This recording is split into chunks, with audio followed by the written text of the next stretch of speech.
Hi, Hi, how are you? Very nice good. to How are you? very extremely well. Tell everybody about your new latest book about the restaurant, the history of dining out, the restaurant. Well, obviously this is back to front, but it's called The Restaurant. It's a history of eating out.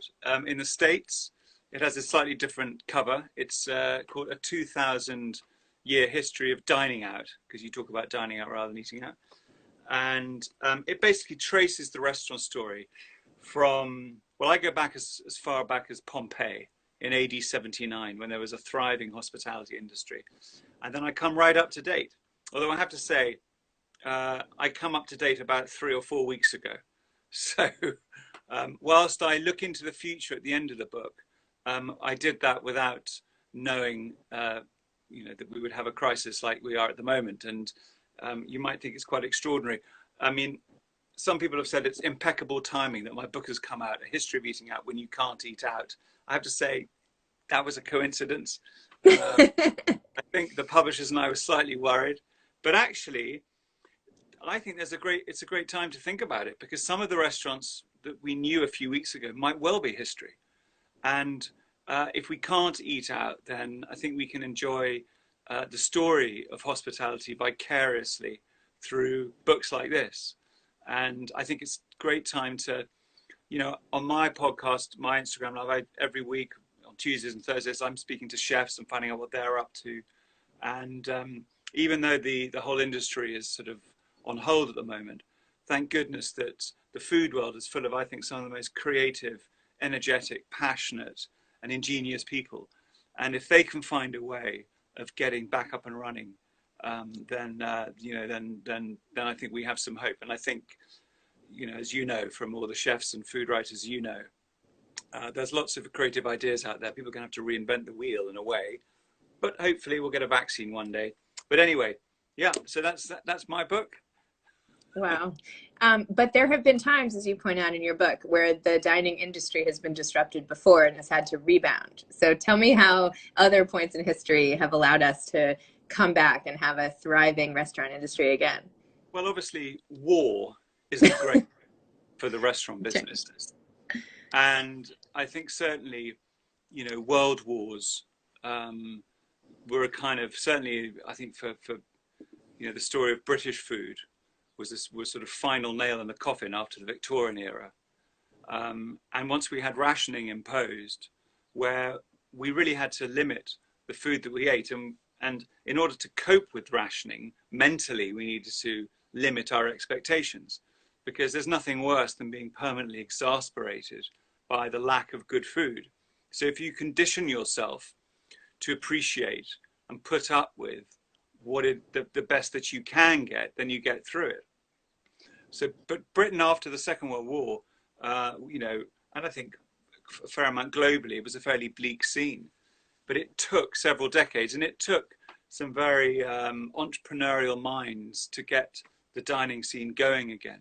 I mean, in England, we had the Roux brothers who turned up at the end of the 60s, spying an opportunity and starting a kind of rebooting fine dining in French gastronomy.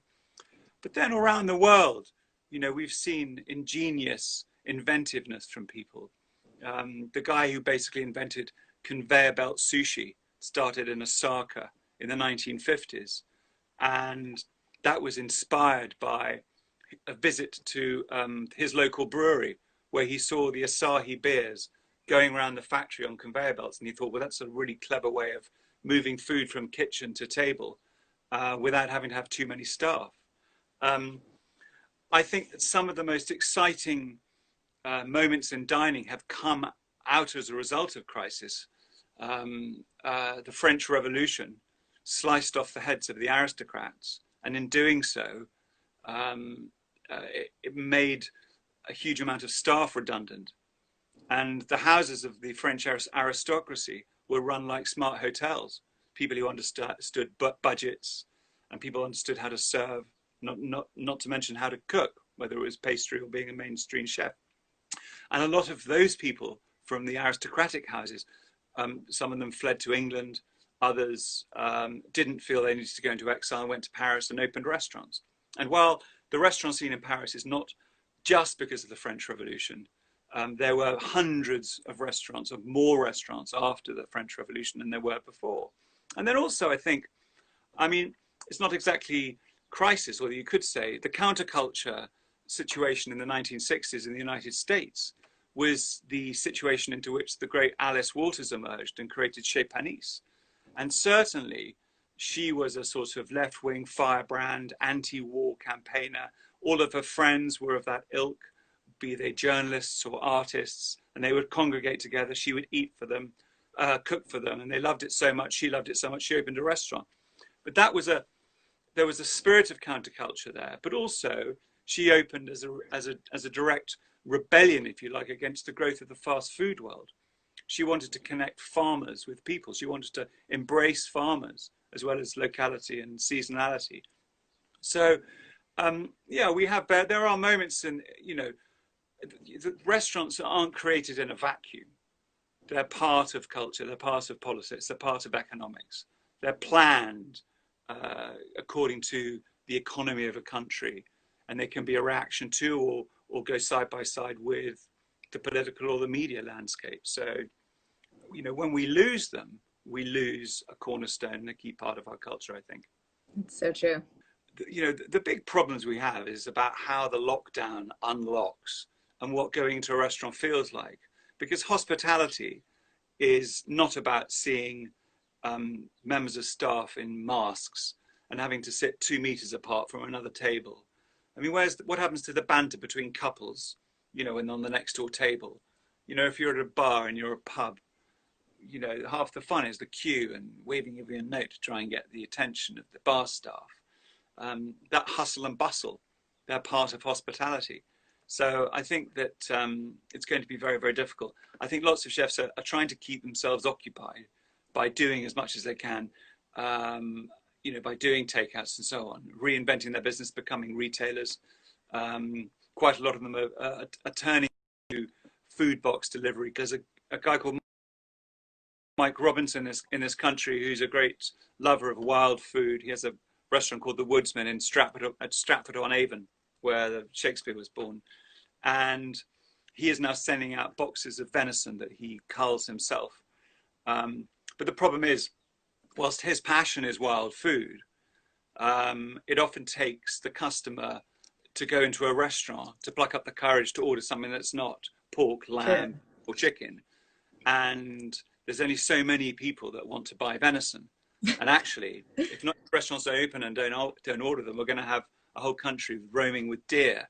And actually, that could create quite a lot of damage. So it's so hard to see what's going to happen. Did you see, I saw a picture in either the New York Times or Wall Street Journal yesterday, or maybe it was the Post. Well, anyway, whatever. There's a place there's a Dutch restaurant, and they have little glass houses that are butted up against each other so that everyone is right next to each other, and then you can put the meals inside the glass containers. I don't know. I mean, at least you can see everybody. Anyway, who knows what's coming. But similar thing of people sunbathing in sort of mini pods. Yeah. On the beach of the south of Spain. It's crazy. I think that people are going to have staycations for the next few months. If you have a barn, do it up. Well, if you, I saw on your website all about your little supper clubs, and that is now a dream. That is like on my bucket list of things to do. If you bring those back at some point, I want to come. So I would love to. As someone, because I eat in so many restaurants, I suppose, you learn from seeing how people operate. So it really helps when you run your own supper club.